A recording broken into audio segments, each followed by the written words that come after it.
इस पागलपन भरी जिंदगी में जिद्दी होना भी बहुत जरूरी है। अगर तुम जिद्दी नहीं बने तो लोग तुम्हें कुचलकर आगे बढ़ जाएंगे, क्योंकि अगर अंदर जिद और पागलपन भरा हो तो एक ट्रैक्टर चलाने वाला बंदा भी दुनिया के सबसे बेस्ट कार कंपनी का मालिक बन सकता है। जी हाँ, मैं बात कर रहा हूँ फेरुचियो लैम्बोर्गिनी की। और आज लैम्बोर्गिनी को कौन नहीं जानता। ऐसे ही आज मैं 4 सरफिरे जिद्दी लोगों के बारे में बात करने वाला हूँ, जिनके सामने कामयाबी भी घुटने टेक दी।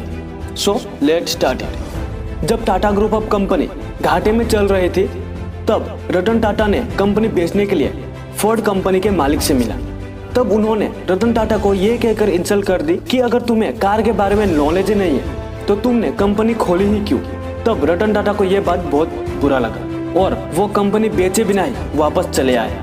और उसके बाद रतन टाटा ने अपनी कंपनी को इतनी ऊंचाई तक लेकर गए कि कुछ साल बाद उल्टा फोर्ड और लैंड रोवर को ही खरीद लिया। ऐसे ही होता है जब किसी का दिल टूटता है, कोई तो इस पर बिखर जाते हैं और कोई दुनिया को ही बदल कर रख देते हैं। अगर तुझमें भी है ऐसा पागलपन तो इस पागलपन को कभी मिटने मत देना और कूद जा अपने मैदान में, क्योंकि इतिहास लिखने के लिए पिच पर उतरना ही पड़ता है। पर बहुत लोगों को लगता है कि मैं पढ़ाई में अच्छा नहीं, मैं स्मार्ट नहीं हूँ, वगैरह वगैरह। तो सुनो, कभी 10th स्टैंडर्ड में 3 बार फेल हुआ बंदा आज तमिलनाडु के 10th स्टैंडर्ड के इंग्लिश सब्जेक्ट में पहला चैप्टर ही उनका है। यस, मैं बात कर रहा हूँ सचिन तेंदुलकर की, जिन्हें गॉड ऑफ क्रिकेट भी कहा जाता है। कौन कहता है चमत्कार सिर्फ फिल्मों में होता है, चमत्कार रियल लाइफ में भी होता है। बस बंदा जिद्दी होना चाहिए, क्योंकि कहते हैं यूं जमीन पर बैठकर क्यों आसमान देखता है, पंखों को खोल, ये जमाना सिर्फ उड़ान देता है। ये दुनिया झुकती है, बस बंदा झुकाने वाला चाहिए, क्योंकि लहरों के साथ तो हर कोई तैर सकता है,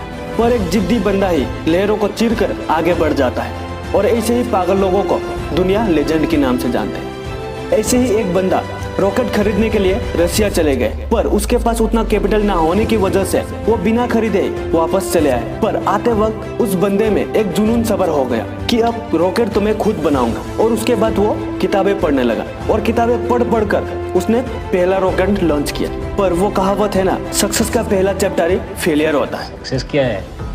फेलियर के बाद का नया चैप्टर। और उसके साथ भी यही हुआ और दूसरी बार लॉन्च किया, पर फिर से नाकामयाब रहा। पर बंदे में तो पागलपन भरा था और फिर से एक बार ट्राई किया, पर शायद जिंदगी भी इसका परीक्षा ले रहा था और वो फिर से फेल हो गया। उस वक्त उसके पास ओनली $40 मिलियन बचा था और उसने पूरा का पूरा पैसा चौथी रॉकेट बनाने में लगा दी।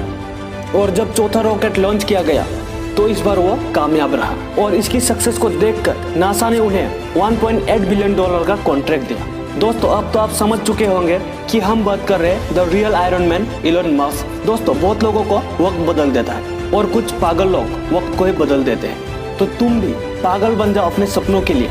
ऐसे ही एक बंदा का जिद बन गया था अपनी किस्मत को बदलने के लिए। बचपन में वो बंदा ऐसे जगह पर रहता था जहाँ पर बिजली तक का सुविधा नहीं था, तो बाकी फैसिलिटीज का तो क्या ही बताऊं। पर बंदे में बचपन से फुटबॉल का पागलपन भरा था।